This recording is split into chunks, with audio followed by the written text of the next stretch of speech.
Sẽ điện biếng nữa rồi. Hoặc thì không điện biếng nữa.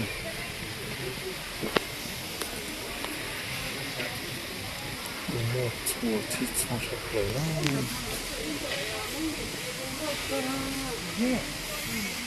Cái mà cũng chết rồi, sao tao thuộc cả đó. Cái là làm muộn thế nữa.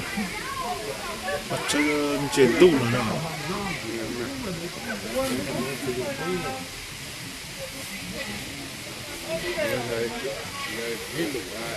Vâng, hóa dân tộc Tuyên Quang.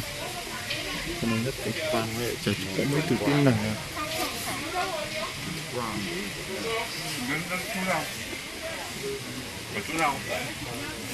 Cái nhà xanh kia.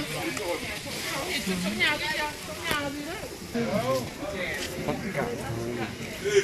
Nó cùng nó ôm người dân tộc mình cho nó không phải đó. Đây là Bắc Cạn đây. Bắc Cạn đây, Bắc Cạn đây. Bắc Cạn đây. Bánh.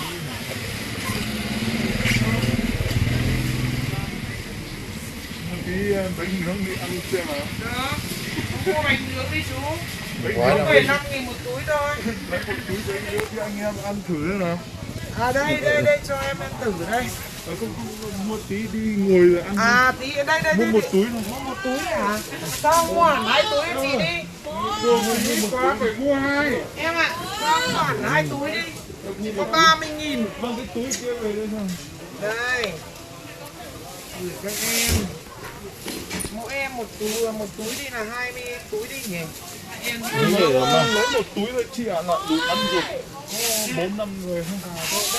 Mỗi người ăn một cái thì gửi em tiền đây anh em ạ.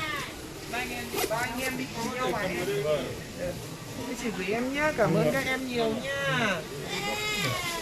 Ông ơi, đặc sản Bắc Cạn đi. Nấm.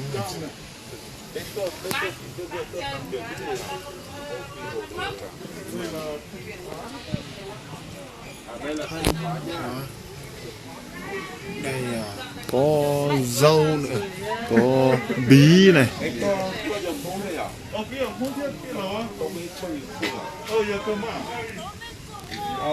要保收哦，要割肉，要到泰国去呢，不要管理啊，不要管理。哦，那咯，哦，我要都等人你就做多好啊，Facebook啊，chỉ cả rằng hoa thia sẽ học đi làm thia, nên chỉ ở Smith có thể có thể dạy. Không phải người thia, không phải người thia, để cho người ta